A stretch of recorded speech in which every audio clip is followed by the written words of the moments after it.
Okay, hello everybody. Welcome to this evening's stream. This evening we're back with another package workshop. So what we're going to do is we're going to run through some packages that we've seen some people asking for over on Discord, and just general things that we've seen that might be quite handy for you guys in the community to make use of in your games. I'm joined by Adam. So Adam, if you want to say hello. Hey everybody. And what we've got here in front of us is our editor. So this time we're starting from a completely blank slate. So if anyone hasn't made a game from an empty slate before, this is what you get. You get the small part of kind of a terrain to stand on, a spawn point, and that's just about it. So I think Adam's going to be joining me here any moment now from his little game he's been working in. So if anyone's here for the first time and you don't know what Crayta is a collaborative and accessible game development platform which is available right now on Stadia. We're free to Pro subscribers, so if you're on the Pro subscription, then do make sure you go and claim the game and check it out. If not, it's available to buy also on the Stadia store. So as I say, we've got the two versions available, our premium and our deluxe editions, so go check those things out. Okay, so I think what we should probably do is just get straight on with it. First one we have that we've seen quite a few people asking for is the ability to kind of spawn in entities or reset entities at kind of certain positions. So shall we tackle the spawn entities one first, Adam? Yeah, that sounds good. We should do that. While I set things up a little bit, why don't you, I guess, maybe have a little bit of a decoration and there we go, get some stuff going and make me an exciting template. Maybe someone in chat could suggest something they'd want to see as spawn, some sort of creation, see what Adam can throw together while I set this up. Template. Yeah. Cool. So for this, I'm going to jump into the advanced mode.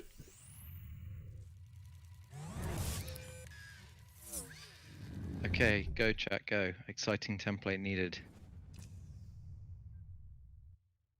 Okay, so the way we can start with doing this is, let's say, so we're going to create this little package which will, on an event, so, you know, up to the creator, but we can say when you press a button or on round start or on round end, any of those sort of game events, we'll get an entity to spawn, and we can do a few things around that to control whether you can only spawn one at a time, or maybe look at some sort of limit as to how many, but maybe, you know, to start with just one or any. The best way to kind of control this, I think, is to use our primitives and our locator.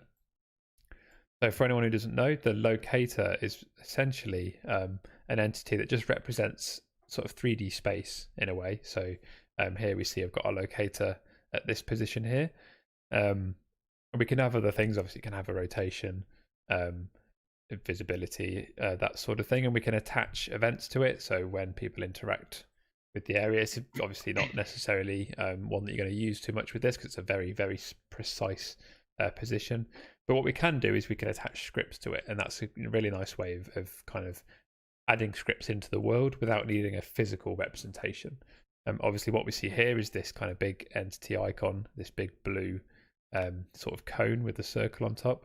That's just an icon that exists in the editor, so that isn't actually something that would appear in the game. So let's call this our template spawn point. Okay, I'm going to attach a script to this. And we'll call this our spawner script. Now there are some things that you might already find in the community tab. So I know some of the stock things like the pickup spawner script does very similar things to this, but that also comes with quite a lot of other parameters and properties available around kind of interacting with it and stuff. So what we thought we'd do here is kind of keep this one simple. So we'll kind of allow you to spawn a template, and then it's up to you what that template is and how that template behaves from that point. So what's chat saying? A voxel gumba. No, I'm going to make a voxel mushroom with eyes. Completely our own thing.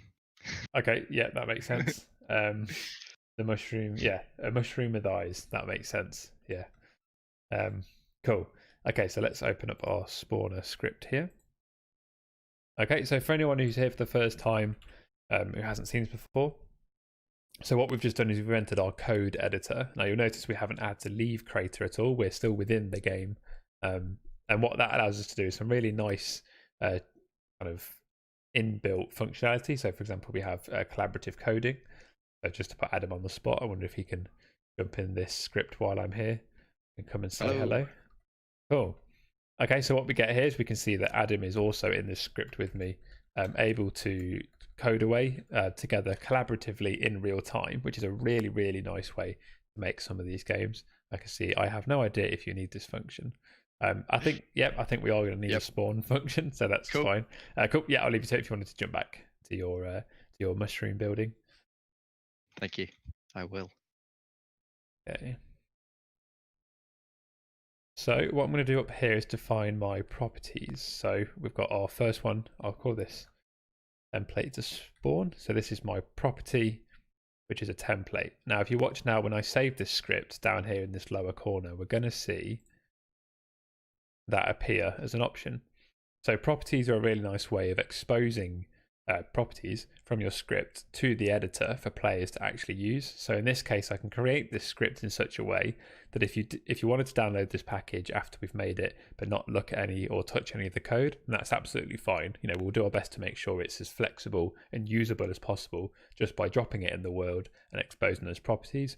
And the nice thing there is it actually means that the script will be available and usable by basic mode players who may be on a PC, but may also be on a controller.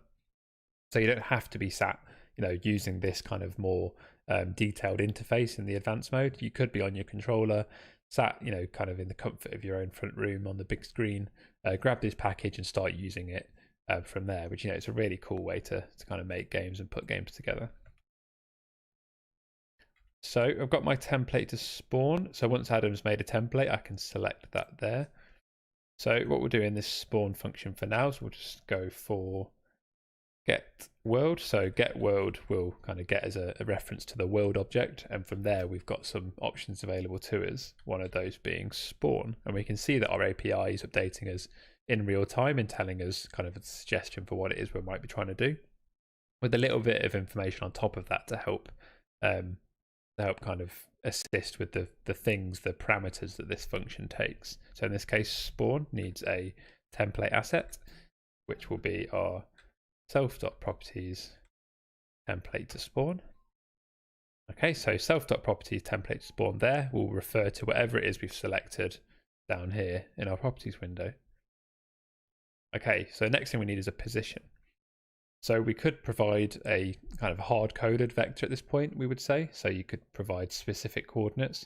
But actually, because we've attached this to a locator, and if you remember, as I say, the locator is a representation of 3D space, we can actually use this entity to get this position for us. So self get entity will get us the locator.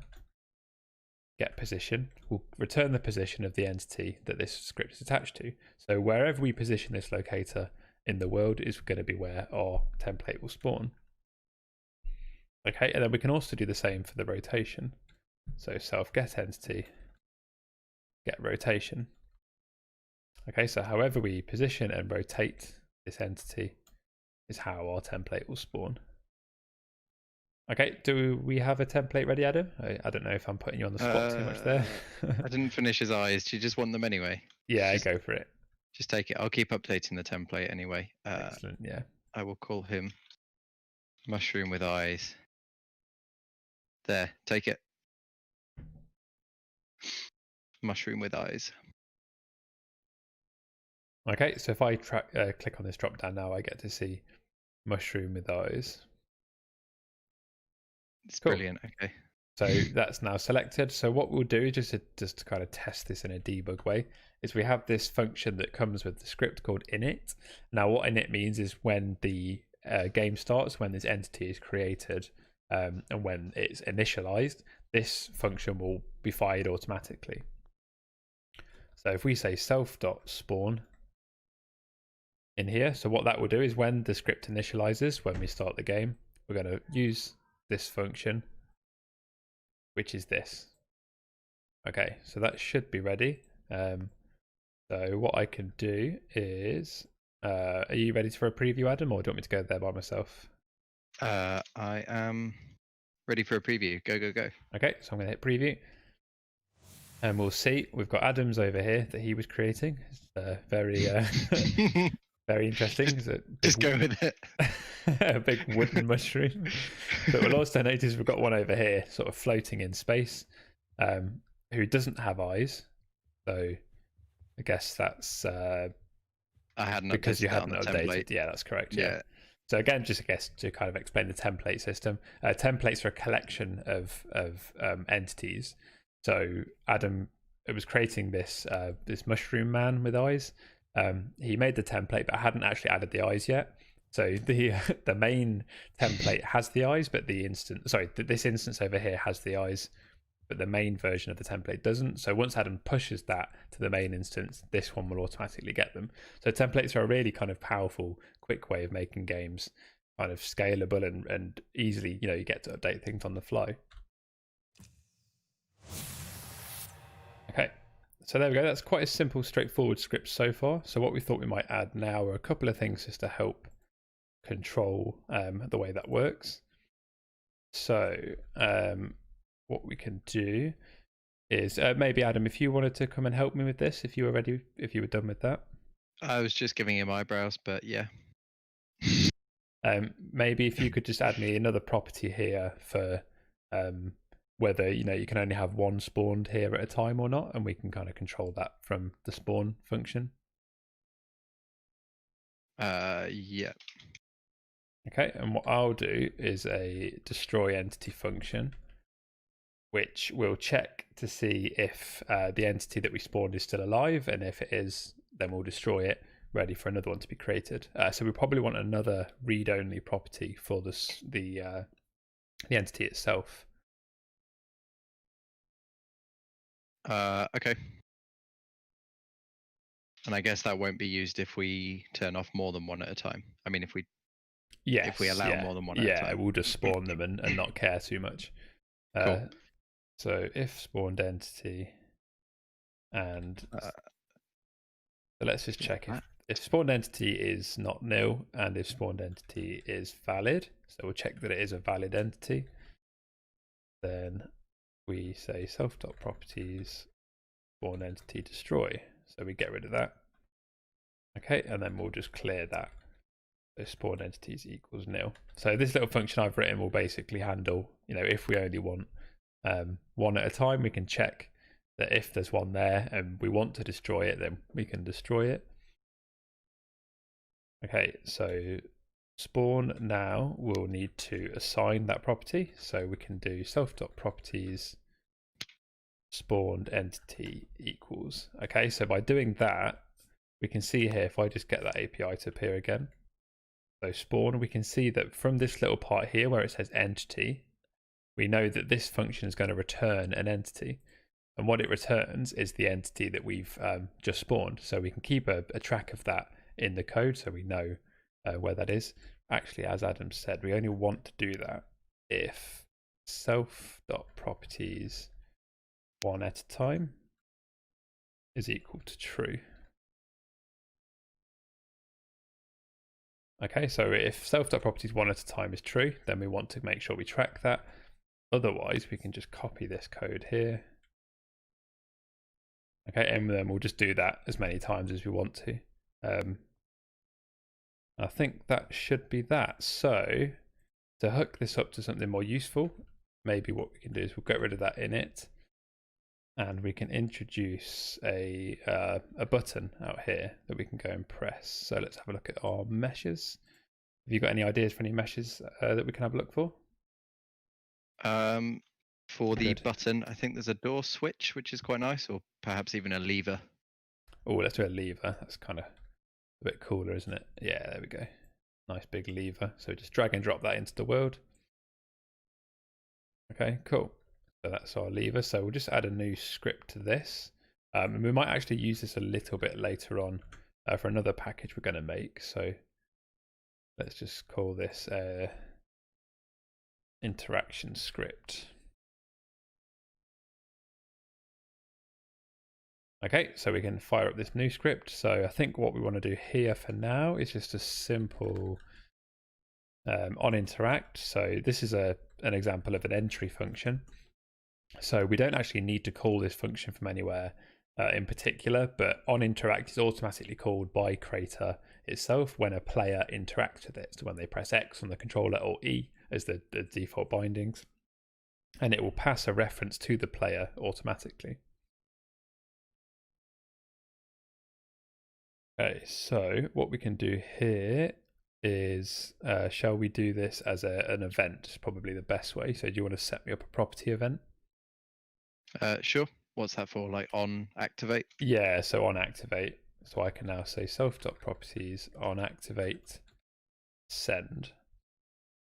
Okay, so we're setting up this event system here that when I now go to my lever, we've got this option. So just like any other property, before we could specify templates and things, Adam's set up a couple more here. So we've got strings, so we can actually write in the strings here and use those in code.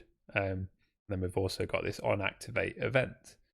So for this event, we can hook up something to happen. So if we press this add and then drop down, we get to see that we're looking now for an entity and a script and an event to call. So our entity actually wants to be our template spawn point. So if I just drag that down there, okay, you can see that it's automatically picked up my spawner script because that's the only script on that. So that's automatically done for me. And the event I want it to call is spawn. So just like the init function before in my spawner script was calling that function, instead what I'm going to do now is when we interact with the lever, I'm going to send this on activate function. And what that's going to do is that's going to fire this event here, which is my spawn. So it's just a different way of hooking things together. And again, that event system and the way that works is all accessible from the controller in the basic mode. So you could install this package once you've made it, drop one in the world, and then depending on how you want to set your game up, you could have a button do it. You could have the game script do it. So game script comes with some automatic events. So things like on round start, on round end, on lobby start, and all those things you could hook up to do the exact same thing. I've put in the toggling logic there. Okay, cool. You. Yeah, the little bit of an animation as well, but that looks good. Good thing you wanted it on toggle, or we could set it active and then. That's fine. That works cool. For me. Cool. Okay, so what we should see now, if we just preview this. Okay, so we've still got your rather. See, I gave him eyebrows. angry looking mushroom man. I'd say that's pretty accurate, actually. Okay. The imaginary image I was going for. Yeah, no, that's pretty good. Yeah, it kind of rings a bell, but I'm not sure.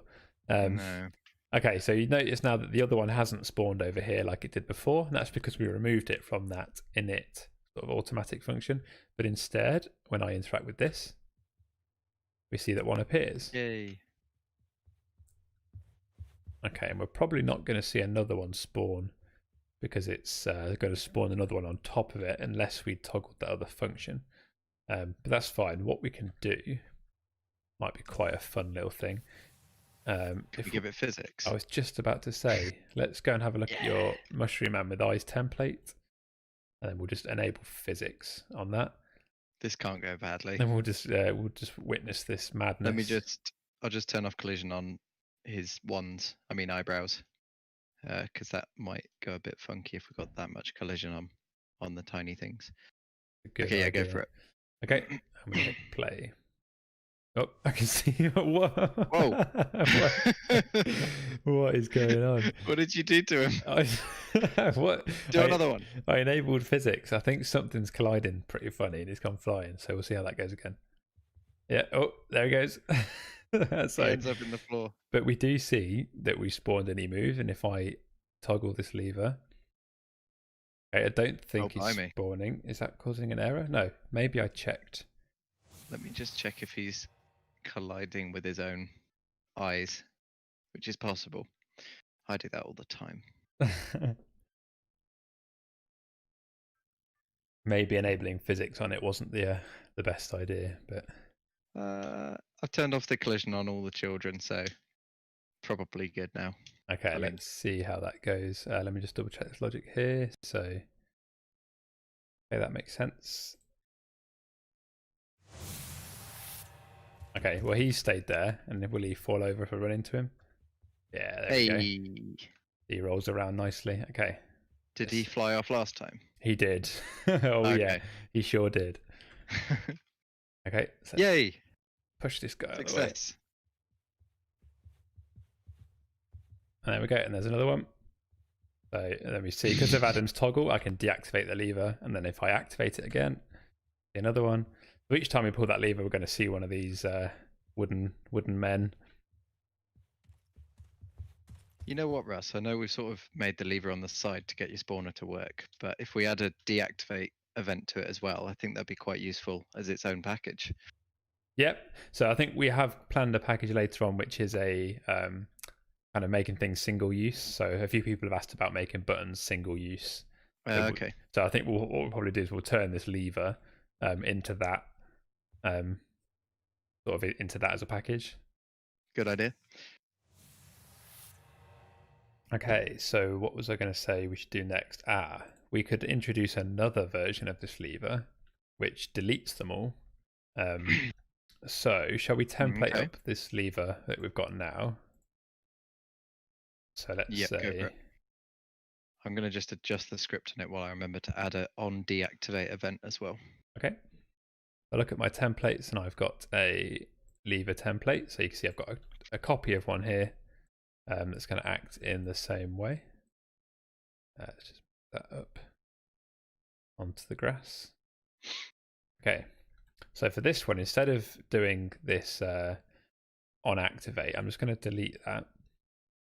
And instead, what I think might work nicely is where I said before we need to add this entity option here. That's not strictly true.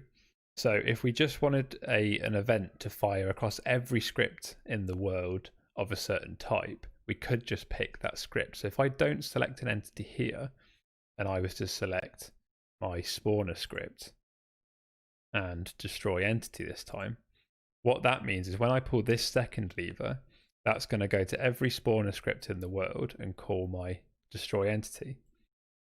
So instead of having to set specific entities to call this event against, I can just kind of do it as more of like a broadcast, which is a nice way again of just kind of doing these sort of delete operations, perhaps cleaning up, calling something that's going to reset the position of lots of things. So if you're happy, we could have a quick go at that one again. Yep. I want to go and spawn my mushroom people. Yep. So I'll knock them out of the way. I was going to say what happens if we spawn them while the last one's still like in the same place, but that's probably not a good idea. That's probably not, but I kind of want to see. Oh, I just knocked them over. They kind of jump off each other. Okay, but now we could. Whoa, you went all over the place. But now what we could do is we could interact with this one. Oh, and that's not going to do what I thought it was going to do. Nothing happened. Okay, and I think I know why. So let me just go back. Debug.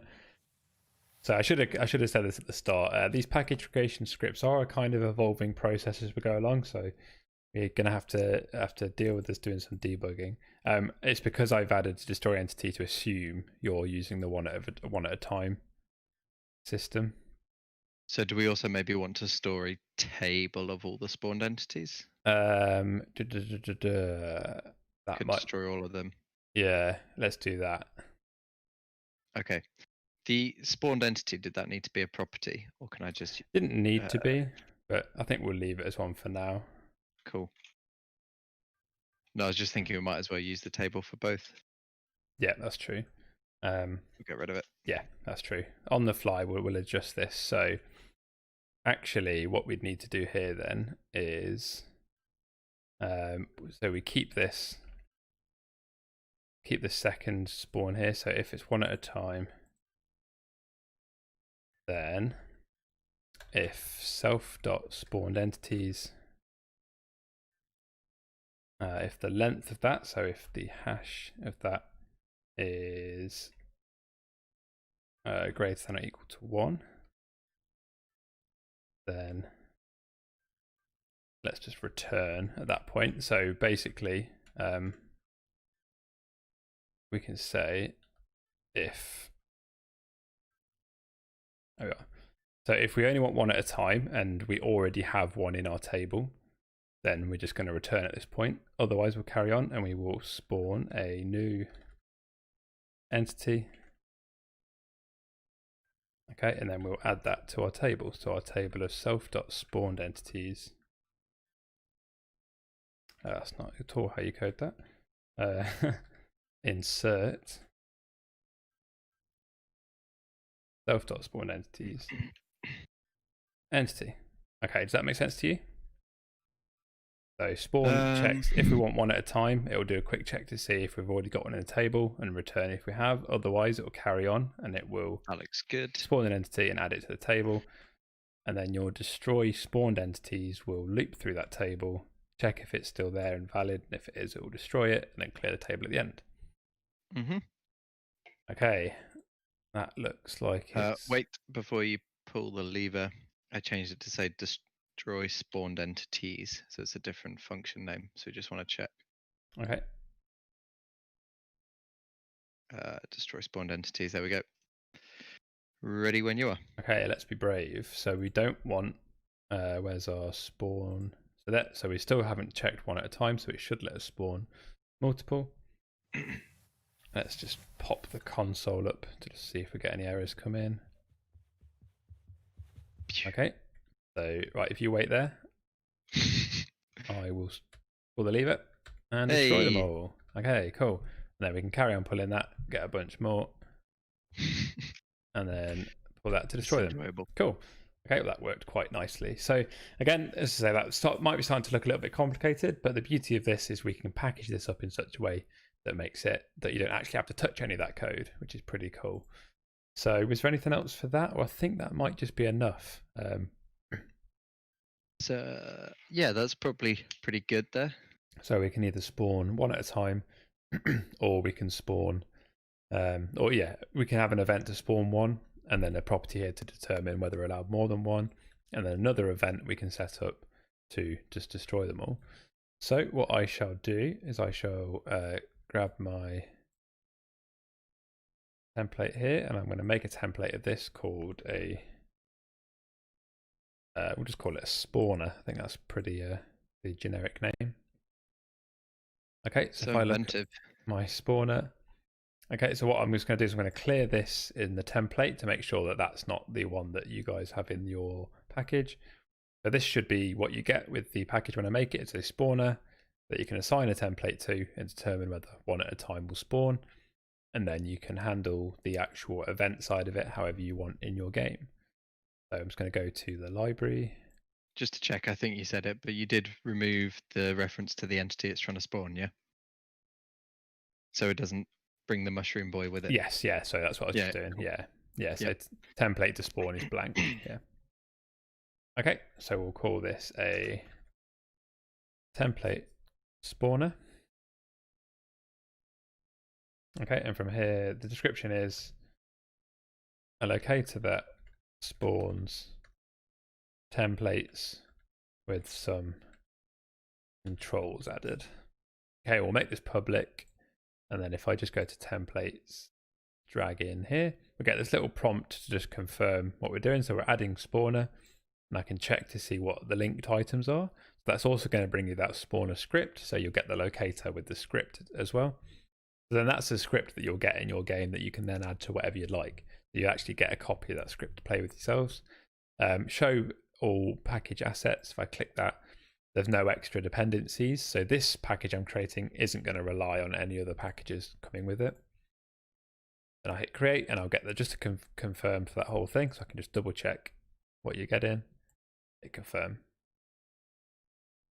Okay, and there we are. So if I check the community tab now, go to spawner, you can see that spawner is there. Template spawner. So it looks like spawner there, so someone might have beaten me to it. So feel free to check that package out. Who knows, it could be a lot better than what we've just written. But template spawner is also there as a locator that spawns. Oh, I spelled templates wrong. Right. Oh dear. Oh dear. Yeah, never mind. Or did I spell it wrong? Maybe. Oh, I did spell it wrong. Yep, definitely spelled it wrong. Oh. What's more worrying is that you don't know if you spelled it right. It's been quite the week. Okay, cool. So if you're watching the stream live now and you're kind of in Crayta playing, working on your own games, then do feel free to go to the community tab and check that out. Get that in your game. That'd be great. Cool. So what was next? I think maybe because we've got these levers going, let's have a look at that that we saw. So we've had a few requests for something like this. Basically a single time interaction. So a few people have been creating games like a death run and that sort of thing. So, or maybe even like the escape rooms. So it might be that you only want a specific user or player to interact with a button or something. You only want them to interact with it once. So what's the best way to deal with this then? Should we add a separate script, or should we just build it into this interaction script we've got? I feel like the interaction script is quite neat as it is. Yeah. But then how's it going to fall out to the other script without this getting a bit complicated? Yeah, that's true. So I think we just keep it in here and we kind of roll it into one. Yeah. Okay, cool. So if you want to give me a hand with this, you might want to add some guards around if they haven't specified an activation or an animation, sorry. Oh, that's a good point. Yeah. Because it might be that you've got this on a skull, for example, and the skull doesn't have animation, but you still want the rest of the logic to work. Yep. Okay. Probably worth doing once I've added the guards around these animations that we just make a unique copy of the script in case we do change this one drastically. Then we can still use this original version.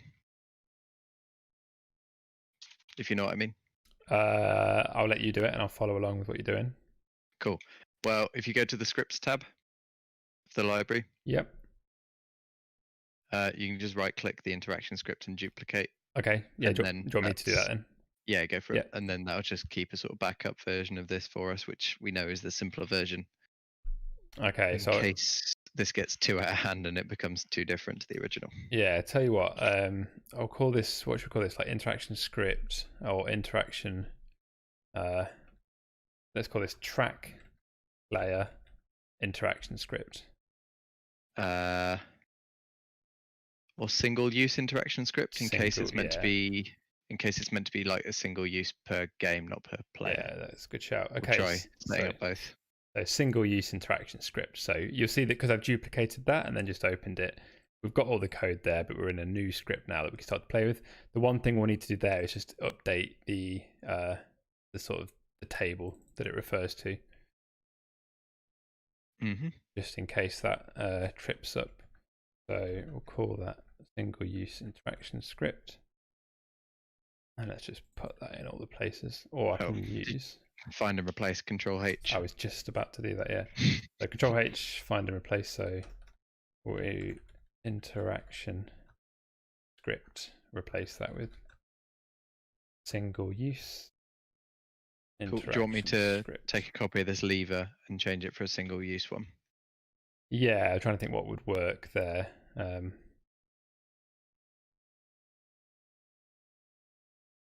Oh, you see, like you're going to keep it on the lever mesh, but just add the single use script to it. Yeah, I've taken a separate lever, cool. Like a copy of the lever, and I'll take off the script and add the single use one instead. Okay, that makes sense. So what we're going to want to do here is probably a few more properties around whether it tracks players or is it a single use per game. So if it's like a cooperative puzzle and one player presses it, is that enough? So we'll say, should we say like maximum presses? Would that be a good way of handling it? So you set that to 1, it deactivates after 1? No. Yeah, that might be a handy thing, yeah. Although then in the table of players that have pressed it, you have to store how many times each one pressed it. Tell you what, let's say... Should we just go for single use? Yeah. Single use per player as an option. Yep. For the sake of not overcomplicating it on the screen. Yeah, get ahead of ourselves sometimes. We could have single use per player and single use per game as two separate properties, right? Yep. So, although if they're just Boolean, surely you got one or the other. No, because you might want to. That's a good point. Okay, yeah, that's true. Because if this just make it a per player property. If this is a single use script, then we're assuming that they are aware of the fact that it's not going to be something you can interact with forever. That makes sense. So in init, let's set up a new table like we did before. So for this interacted players. Okay. And I'll set up a boolean just for if it's the general game one. Yep. That's cool. So yeah. In fact, we don't need that because we can just check if anyone's in the table, can't we? Yeah, that's true. Do we want the active and deactive? I'm just thinking if it's single use, we're going to have to handle some of this client side stuff then, right? Oh, so if it's single use per player. If we're on a lever, then we will do. Yeah. So I could leave that with you for a sec. Sure. Yeah, so if you want to just start coding away and I'll try and explain what you're doing as you do it. Cool. Shall I drag in another package of mine, which is the local handler, which is useful for doing things just on one client? Yeah, can do. If that's going to be, I guess that should be straightforward enough. Would that require setup on the player as well, or is that just something that works once you've got that script? That would require setup on the user. I'm just thinking though, because the event is still going to be sent on the server side, isn't it? Yeah, that's true. So should we just make it single use per player for now and not worry about animating just on their client? I was just thinking the same, yeah. And whether we just get rid of the animation itself for now, or I think keep the animation in, but could work. Okay. You have to press the lever, but then I have to go and press it separately once you've already done it. Something like that. It just sort of toggles back and forth. But yeah, okay, that would work. So if interacted, go back. So where would we want to assign the player to that table? It's it's on either side of this, like it activate, or it's regardless, isn't it? On this one, should we maybe make it a timer so it deactivates after a certain time? So you activate it, it waits 2 seconds, goes deactive. That allows me to do it as well. Okay, yeah, go for it. Probably most useful for this case. So I'll make a property for the time. If you want to start putting that into a schedule. Yeah, sure. So if active, then we set it to be inactive. We play the animation if there is one.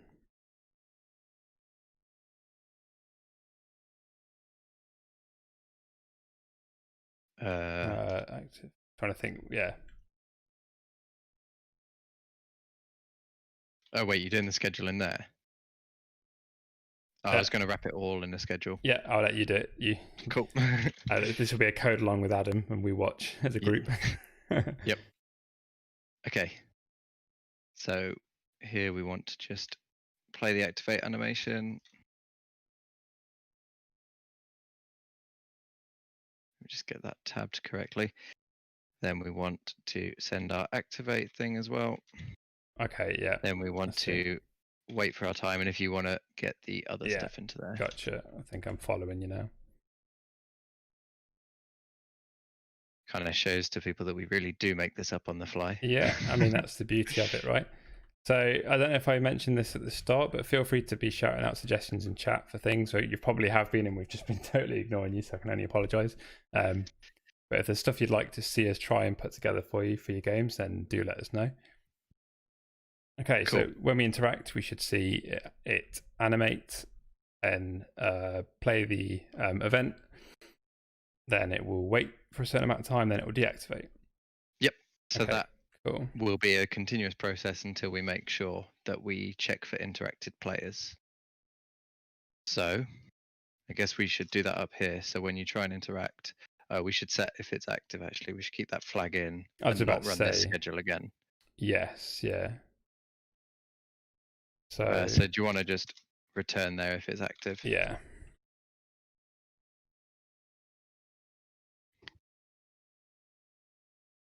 So this will kind of make any other players who try and interact not be able to trigger another one.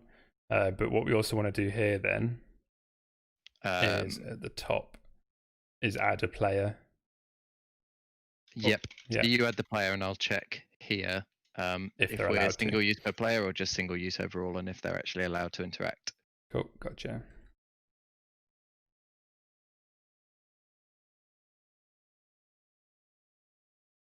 Did that exact same mistake as last time. Okay, table insert self.interacted players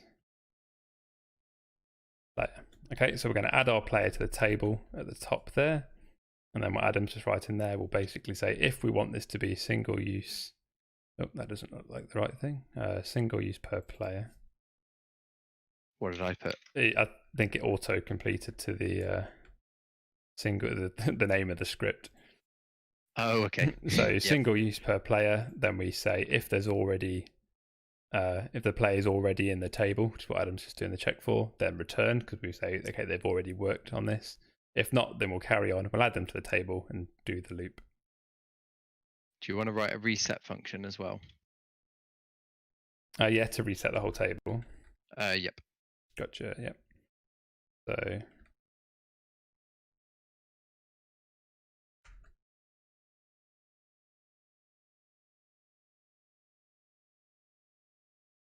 is greater than or equal to 1.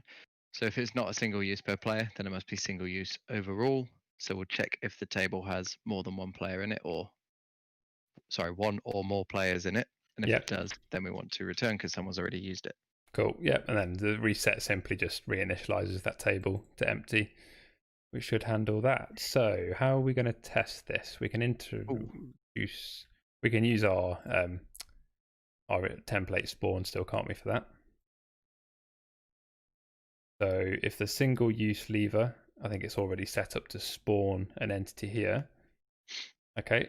And let's say it's single use per player. So let's check that box. I just had a thought. Should we maybe not deactivate if it's single use overall, so everyone can see that it's been pushed the other way? And that's a good point. Do you want to just put that in? So you're right. Yeah, if it's a world-based thing, if it's been activated, then we need people to know that it's been used.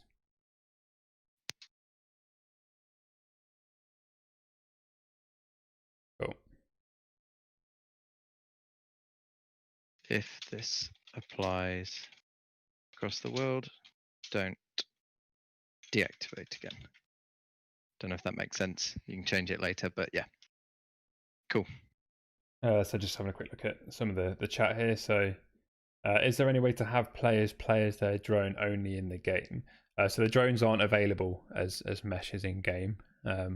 Might be an interesting one for the feature request. I don't know if that's ever going to be something that that we do, but it'd be interesting to see if that's a commonly sought after thing. So yeah, our feature voting board is available on our developer.crayta.com website. So maybe put it in there and see if you get enough votes behind it. We might visit it, but I don't think that's something we've got planned as an option.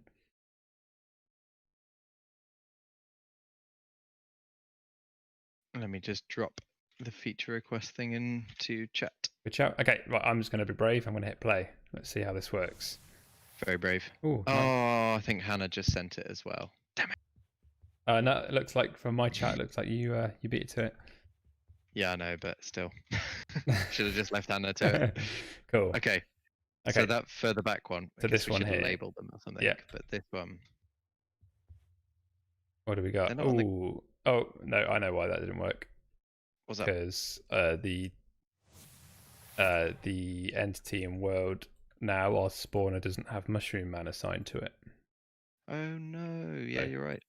I've just done that. That should, because I cleared it from the template, that changed it there. So keep running towards Mushroom Man, like the original. So there's Mushroom Man, and because we've said, oh, where did you go?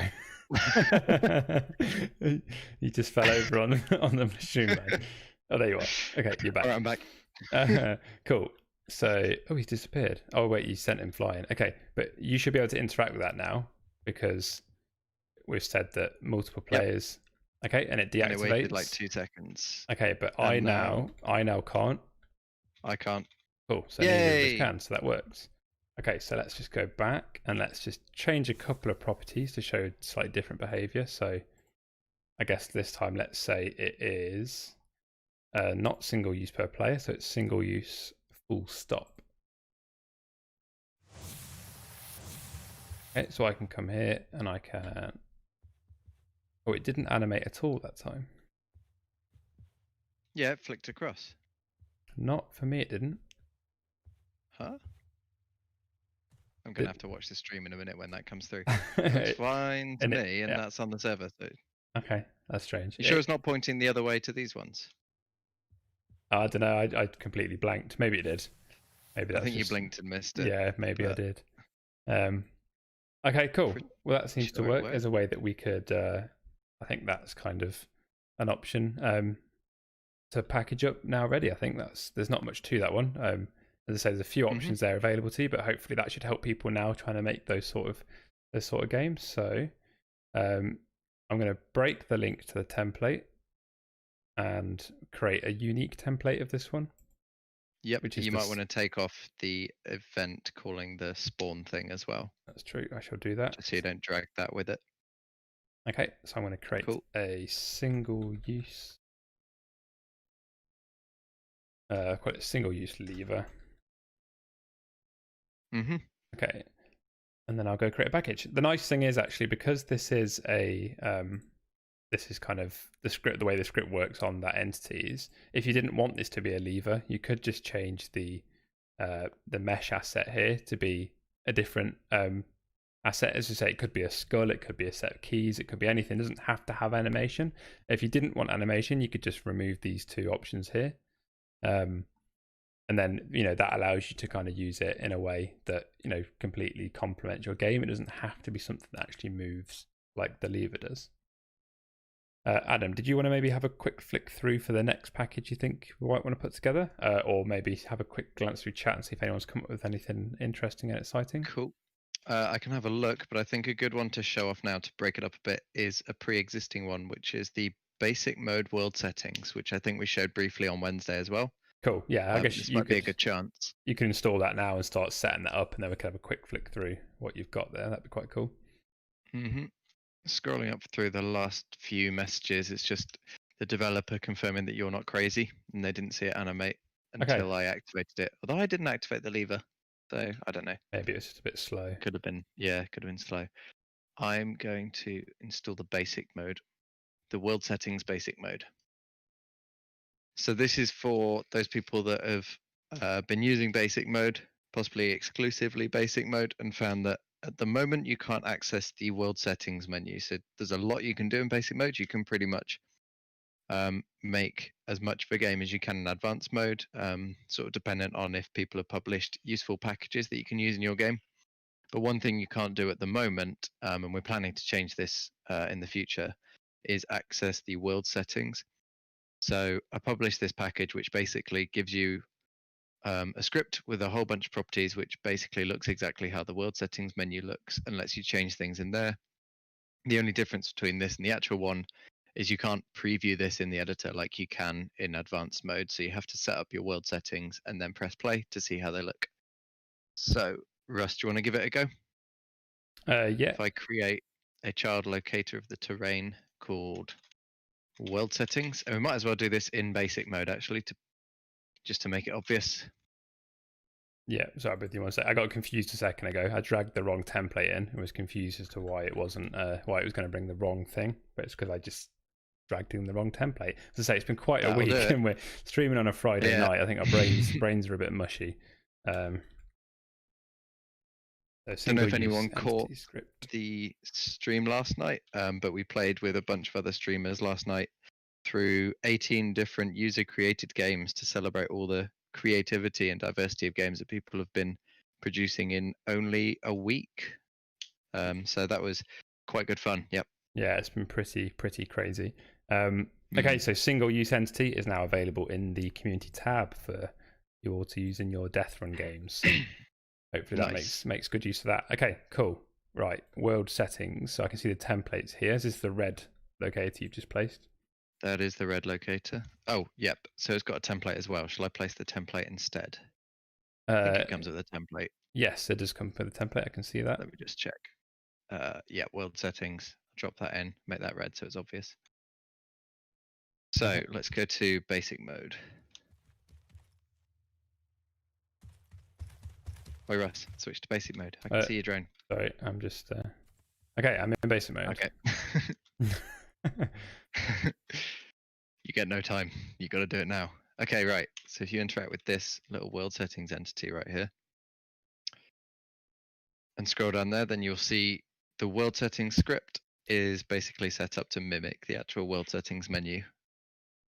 So okay, yeah, cool. So I guess just for anyone who's on basic mode only, has never seen the advanced settings, if you're in the advanced editor, we get this world option up here, which gives us some things we can do to adjust kind of the way the world looks and feels with the sky. So as I say, that's what Adam's got here. Interacting on that, we get kind of a copy of that via the properties, which we've shown. So if you want to maybe change time of day and the sky dome and stuff, I'll do some fog, I think. Yeah, so I'm going to adjust. We'll go for a kind of, I think like 6:30 is quite a nice time. It's kind of got a quite nice sun. It's at a 30-second time of day as well. And how about the sky dome? Maybe go for rainy. I think rainy's quite a nice one. The horizon, we'll go for the two mountains look quite good. So two mountainous. I'll let you take the lead on the really exciting ones near the bottom: color grading and post process. Ooh, okay. Well, color grading. Yeah. Ooh, okay. Color grading, I think I quite like warm. I think warm's quite a good one, especially with the sort of time of day we've picked.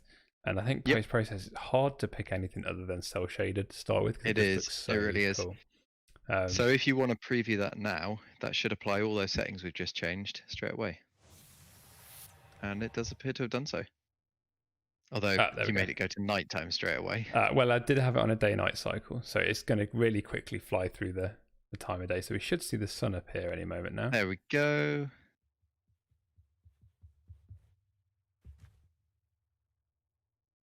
Okay. Nice. We can see that the world's got this sort of cell-shaded look to it. So we've got this kind of fuzzier, sort of dark outlines on all our entities, which works quite nicely. Okay, so these are all things that plays in basic mode, as I say, plays on the controllers or basic mode on the PC, can start to make use of in their games. And hopefully this is a way that you can really start to explore different looks and feels for the games that you've been working on. And that's available. So there's, what was the name of that package, Adam? Because that's in the community tab right now, isn't it, for players to use? That is world settings basic mode. Cool. Or just search world settings and you should see it. Okay, I'm just going to remove that 30-second time of day, just to try and keep that cool. Working as we'd expect. Okay, cool. So what have we got left that we can work on? There's all sorts in the list here. So one that we saw on Reddit earlier this week, I can't remember the username, so I do apologize, but there was someone asking about a trigger that could damage the players, or some mechanism to detect when a player is colliding with something. And we've seen this a few times, so a lot of players are using our kind of on collision entry point to detect when a player collides with something. One way to do that quite quickly and quite easily is to actually just use a trigger box. So if we have a player inside of a trigger box, we can deal damage to them.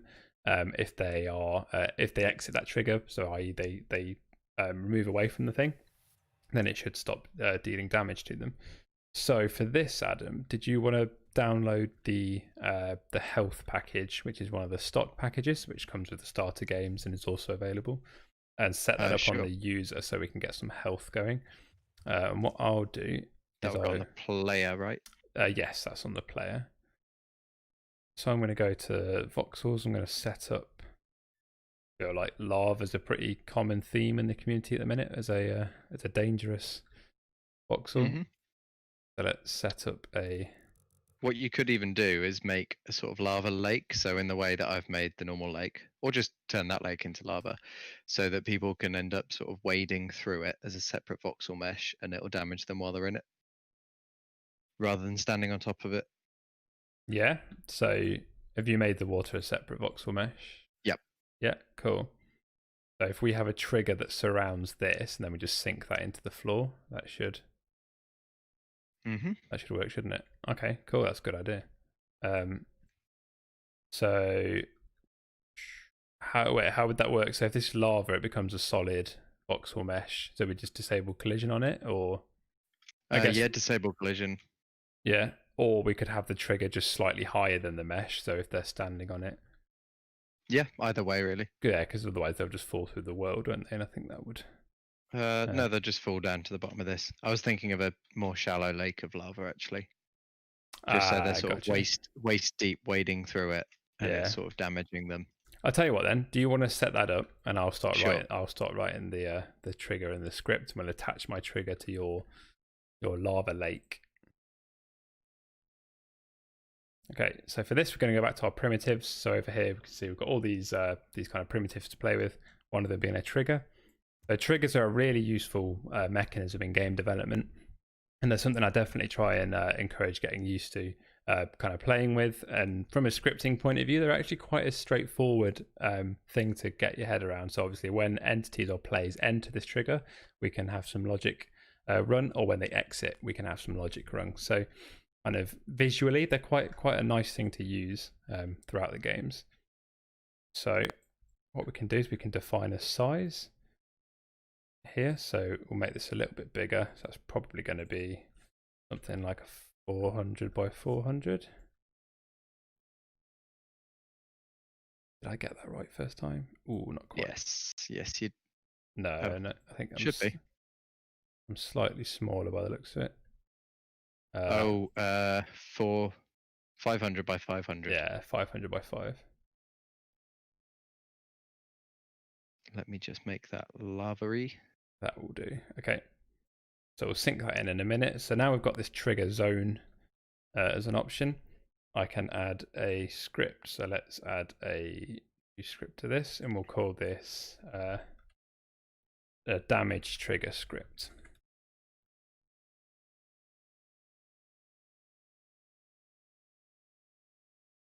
Okay, so how can we do this? We probably want to say when a player enters a trigger, we record that the player is in the trigger, and then when they exit the trigger, we kind of remove them from a table, and we could have something that's like a loop that's always running. So while a player is in, we kind of poll it every second or so and say, you know, for all the players that are in here, let's deal them some damage, which I think should work just nicely. So a couple of properties to set up. So we want to say, let's say the check rate. So how often we want to check for players,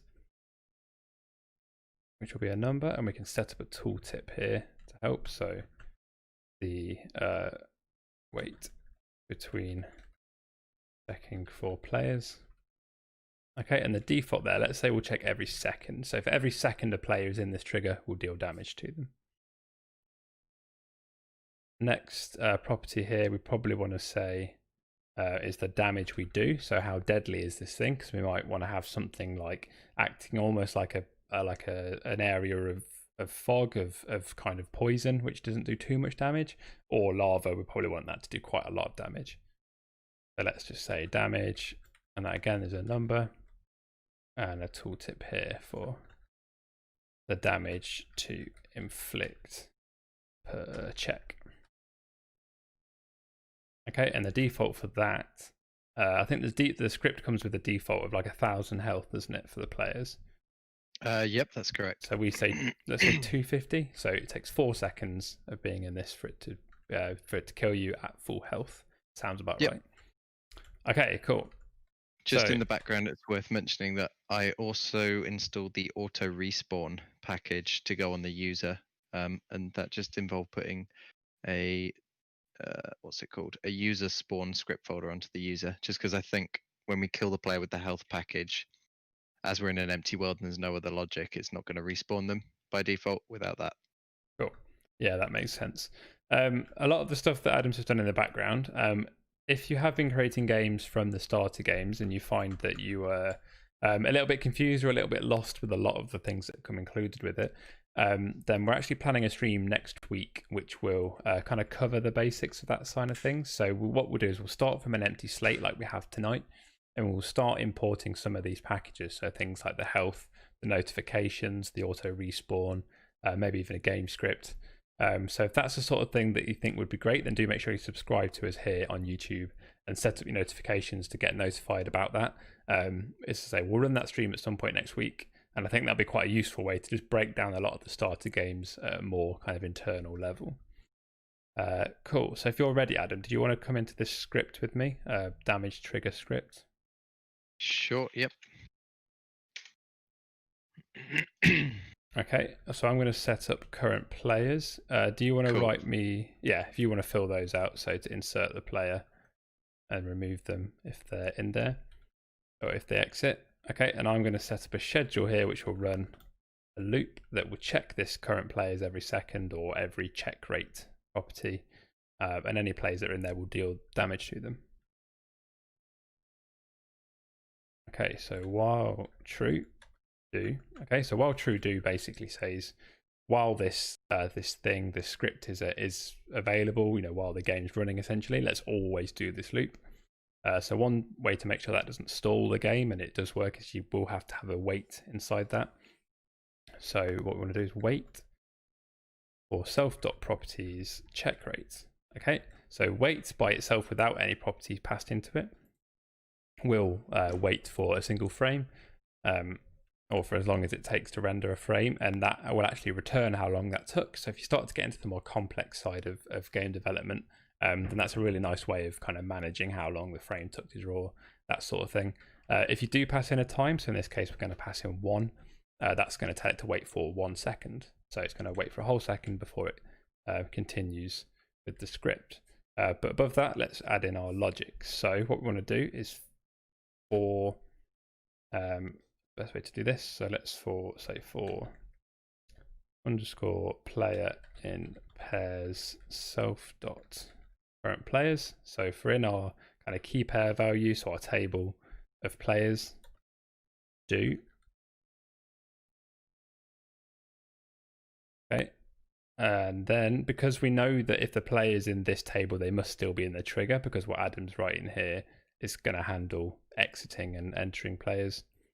We know that we can say player center scripts. Is there?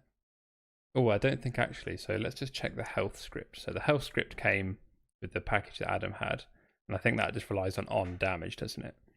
It does, yeah. Okay, so cool. we can say entity apply damage. Yeah, so it's called when the player entity takes damage from an apply damage call. Okay, so what's straightforward enough here is we can just say entity apply damage. And we can see that that's a built-in function with there's a few different versions of it, so different things you can pass to it. I think in this case we should be able to get away with just saying apply damage. Okay, and then we want the damage amount, which will be our self.properties, our damage, so we can configure that number. And the from entity, I think, should be enough. So what will the from entity be? The from entity will be this entity. This entity. So self-get entity. This entity, this trigger is what damaged the player. Okay, so cool. We're going to constantly loop. We're going to go through all the players and apply damage, and then we're going to wait before we do that again to give players a chance to escape. That should all be ready. Now let's just sync our trigger box into the lava lake. Okay, now we should get that test. Yep. Oh, that's the real lake, not the lava lake. Oh, that's looking pretty bright and ominous. After you. Sure. Yay, it's safe. What have we done wrong? Yeah, it's safe. Okay, cool. Let's go back. I think that's probably that. Damage trigger script 17. Okay, so I think that's because yeah, so it does need more than that. So if we pass a nil here, so apply damage needs a damage amount, a shoot direction, and then the from entity. But we don't really have a shoot direction because we weren't shot, so we can just pass nil there. That should be fine. Did you make sure this trigger is players only as well? I did not, so that's probably worth doing. Yep. Is it just called trigger 1? Yes, it is. I'm going to make it lava trigger. Well, you call that lava trigger. Good naming. Okay, so lava trigger only works with players. And that should be enough. Check rate 250. Okay. And for this, I'm just going to hide myself. Nope. Same line. So you can see that health bar behind me. Okay, let's go back. Let's crack this. What was the error this time? So no matching function call takes this number of arguments in the specified types. So self.properties.damage is a number, which is good. So maybe instead of nil, maybe if we just pass a 0 a vector. Vector.0. That'll do. Okay, cool. Yeah, so shoot, that was expecting a vector, not nil. So we just say 0 because we don't really care about what the shoot direction was.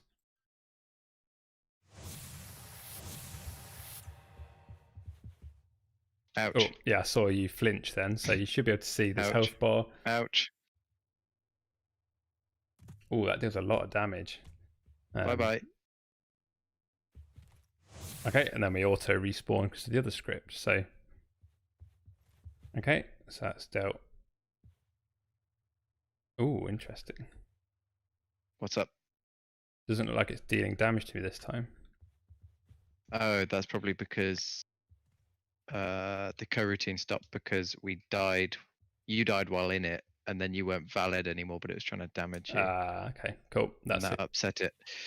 Easy fix. Okay, yes, that makes sense. So because this while loop is running constantly, when I died, I will have exited the trigger, but before I exited the trigger, or will I have exited the trigger? I guess not.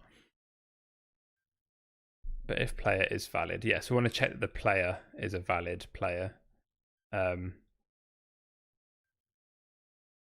Otherwise, probably want to remove them from the table. I was just about to say, yeah, I guess we remove them from the table. So what I might do is take your function here, to introduce a new one called damage trigger script, remove player. Cool. And then I'm just going to take this code that you've got there, move it into a new function. And then I've called self remove player from further up. Okay, and I'll call that here. So self remove player. The nerf report loves that lava depth effect, and we may have inspired a new update to Floor is Lava. Nice. Exciting. Oh, with massive trigger zones everywhere. Cool. Okay, so self dot remove. Yeah, so that's going to work. That's going to work. And then we check if the player was valid in our loop. Then we apply damage. If they weren't valid, then they must have been killed inside. So let's remove them from the table. Okay. So I guess the thing to remember there is obviously the distinction between a user and a player. So the player is the character in the world. It's the avatar that we see on screen. Once that was destroyed, then that player was no longer valid. Okay. Are you dying? Yeah, and I jumped out, and I've still got 500 health. Let me try again. This is fun. Cool. Yeah, so we're taking damage while we're in there. Cool. Okay, well that looks to be working pretty nicely. So again, I'll get that packaged up, and we're coming towards the end of the stream now. With about 10 past 8. Our time flies while you're having fun. It certainly does. But we probably got time for something simple. Have we got anything in there that you think you could maybe start throwing together? Let's have a look. Oh yes, so resetting. So things like physics entities, when they go flying off, we might want to just add a simple reset script, so you can just call reset on all physics things and have them plop right back to where they started. Yeah, that sounds good. Feel free to make a start on that script, and I'll jump in and give you a hand with that in a sec. So damage trigger, cool. Damage trigger. First, we need some footballs to kick around.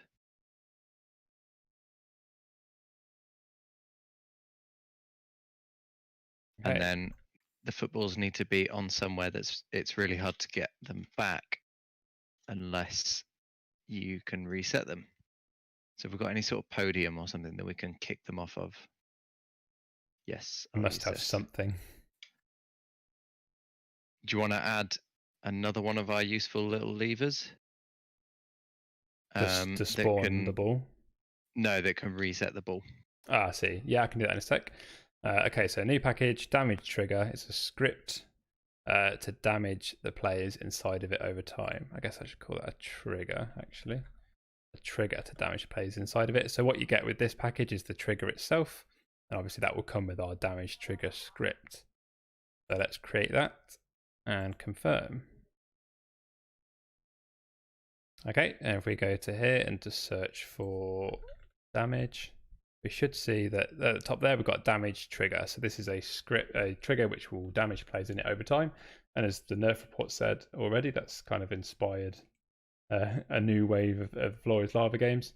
But but yeah, hopefully that's something that people can use in their games. And as I say, we saw that suggestion on Reddit. I know some people already tried their own implementations, and again, they may be better than what we've just done. But that's one that you can use. So I hope that's useful to people in their games. Cool. So let's have a look at a new script here. So I've just added the script. Physics reset script. Yep, cool. It's on the football. So I'm going to chuck my lever down then, one of the ones we made earlier. And I'm going to get rid of that. So you want the on activate for this trigger to reset the ball. I guess. Yep. I've added a reset function, so you can call that. Okay, cool. I'll go do that. From the lever. I won't do too much more of the script. I think I'll wait for you to join in. Okay. Actually.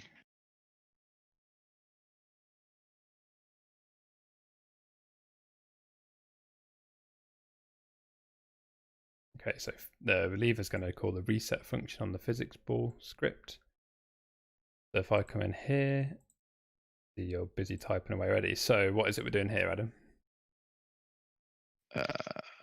Let me finish typing this, but can't think yet. Okay, so on init, so that's when this entity is initialized, which would be the start of the game, or as soon as it's spawned in, if it's something that gets spawned. We're going to store as self variables its position, its rotation, whether it has physics enabled and whether it has gravity enabled, because any of those things may be changed by something that's in your game logic, or something that players do if they kick it around, for example. So we're just going to make sure we know how this object started. And then in this reset function, we basically want to set it back to all that state. So it's exactly the same as when it started. So this is good for if you're making like a football game and you want to make sure that the ball got reset to exactly the position, rotation, and everything that it started with, you could use this script. Okay, cool. So I guess that would be straightforward enough here. So get entity set. If I do the rotation, so set rotation to be.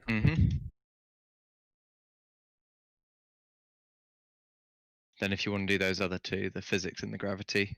Yeah. Just in case maybe you've changed those through code, through something else in your game, this can just reset those values to how it started.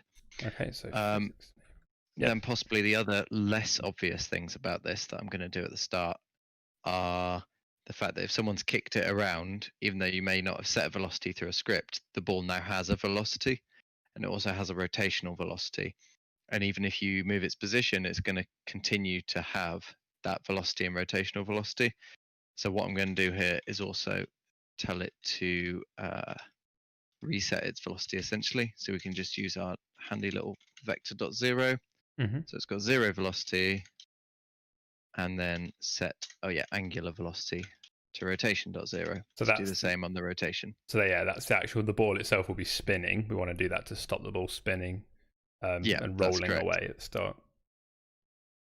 Okay, cool. Now that may work. If that doesn't work, it may be that we need to wait a frame in between there so that it just stops, but I think that'll be okay. Okay, let's give it a go. So the trigger should reset the ball. So let's go ahead and give this a quick Do you mean go. the lever? Yeah, it should do, yeah. Friday brain. Yep. Okay, avoid. Oh, I was just about to say avoid the deadly lava. Just as I stepped into it. So it should do nothing. Kicked it away. So you've sent it running or rolling. There we go. So it's come back. I fell in the lava. We've got to start covering our pesky lava traps up. Okay, cool. That works. So I kick that off. Kick it into the lava. Oh, it didn't make it all the way back. That's kind of weird. There we go. Excellent. Okay. I guess one thing, I'm going to try and get as far away from this as I can before you reset it. So it may need to wait a frame. It did seem like, oh, that's weird. It's kind of pulling itself back. Yeah. So I think we may need to try and wait a frame because something is still trying to set the velocity on it. Right, okay, So if we want to just go back, stick that in a schedule and we'll wait one frame. Okay. And what I will do is, while you do that, I'm just going to copy and paste this a bunch of times. In fact, let's just copy the ball. So we end up with a tower of balls here. This could go horribly wrong, but we'll see. It'll be interesting. So what I'm going to do is just disable the physics and the gravity before we do those things, and then wait a frame so it properly stops moving. Yeah, that makes sense. What I've just done as well is I've removed the entity from this. So instead of it looking at this specific ball at the bottom, just like we did before when we destroyed all the entities, all the mushroom men, we've got we've cleared this. So now what it will do is it will call reset on all instances of physics reset script within the world. So by pulling this, it should reset all 5 of these at the same time. So that's the way that you could use this script nicely with the game script. So as I say, the game script comes with things like the on lobby start, on round start, on round end. You could hook into that function by just passing in the script and this reset function. And what that will do is it will reset every entity in the world that has this script on it, which should work quite nicely. It's a nice way to kind of broadcast across the whole game. And so look what Adam's doing here. So he's just typing this in. So okay, yeah. Failing to spell. He's added this into another schedule, so we can do this frame wait, which should hopefully just which should hopefully help it to kind of reset properly and not get caught between still trying to move and that sort of thing. Cool. That should hopefully work now. Yeah. Do you think it's worth waiting a frame after you've disabled gravity and physics? No, let's be brave and not do it. And then if it goes wrong, then we'll do it. I think that should be the Friday stream motto. It's like, well, what on earth is this? We're trying to build things live. Hey, that's my ball tower, so I can jump into this, knock them all rolling. Ruin it. Right. Bloop. Oh, wow. Okay, so potentially worth waiting that frame. They were all spinning like crazy. Okay, yeah, it's definitely worth waiting that frame if you want to go back. That's a really cool effect, though. I feel like we should make that into a game. Feel free to add that extra frame wait. Yeah, there. So that's just there. If this doesn't work, I suspect it's because I've just got them all floating on top of each other. It's not a very, very useful way to test this, but I've changed your time of day so I can actually see. So it's a little bit earlier in the day now. There we go. Okay, so they sit in do the honors quite nicely now. So, but knock those all over. Whoop. Okay. Maybe it's because they're literally like already touching each other. Yeah. Getting them back to those positions is issue. Okay. So what I'll do, we'll do this. We'll stop having fun and we'll test this more scientifically. So let's. You want to just help me move these down to a slightly more sensible position? Yeah, sure. I'll take the top one.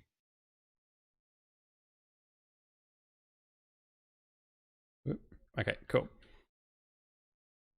Right, let's see how this behaves. Woo. Wonder if you can kick one into this mushroom with eyes to knock him over.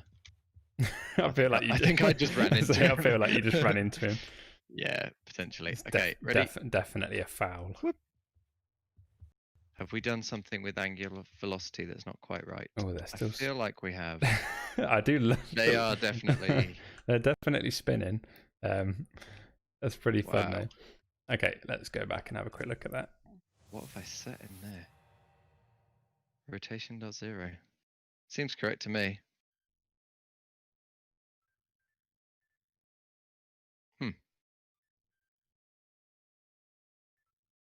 I don't know. That seems right. That does seem right, doesn't it? I wonder. So let's try. Let's just see if it's because the way we're calling it might be getting tripped up. So let's just try go back to the way we did it before. So physics ball entity. So we're only going to reset 1 this time. Let's see if that 1 behaves properly. So we knock this guy off there. He's all okay, but we should just see that 1 come up to the trigger.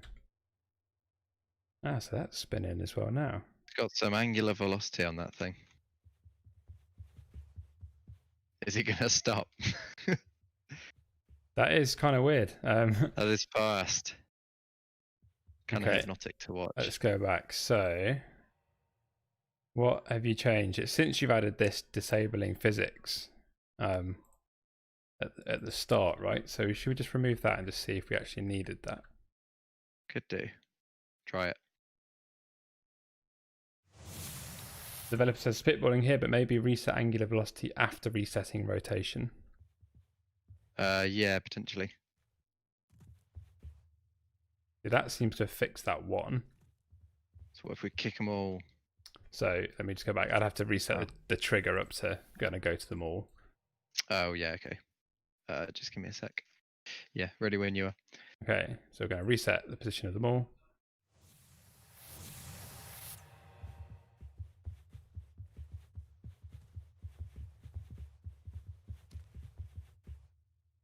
That's more like it.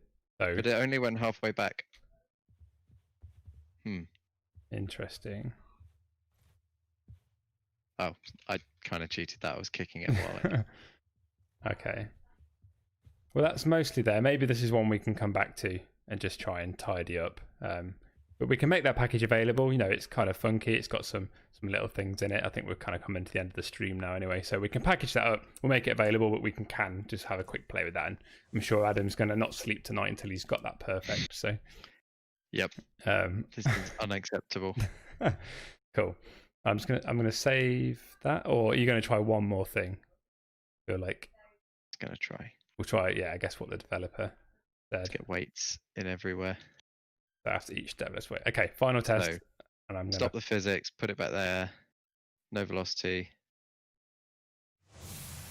I'm going to package this regardless next. Let's see. Oh. Okay, ready? Yeah, go for it. Boop.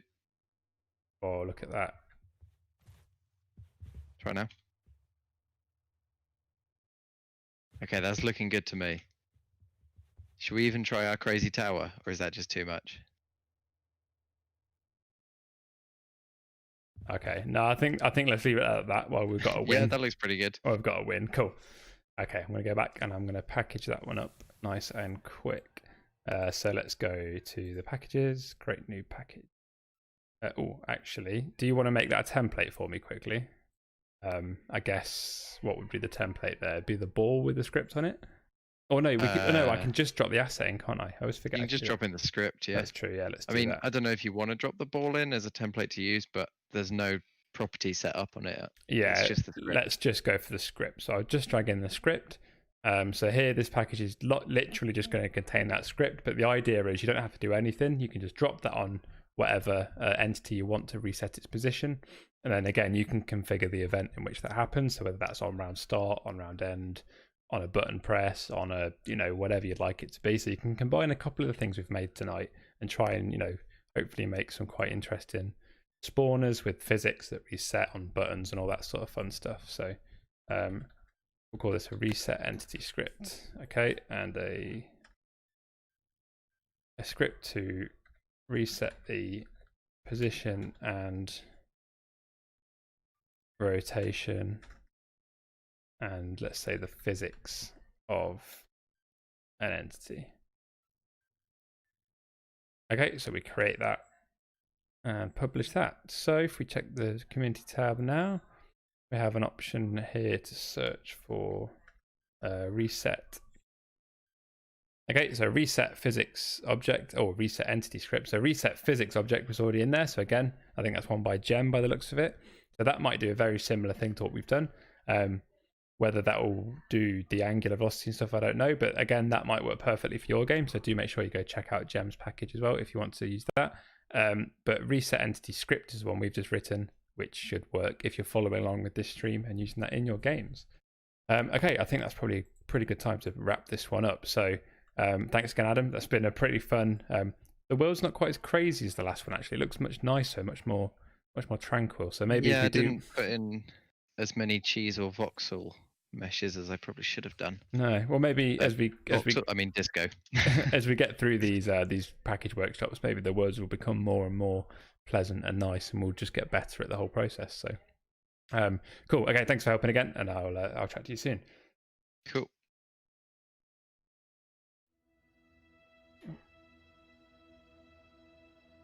Totally switched to the wrong card then.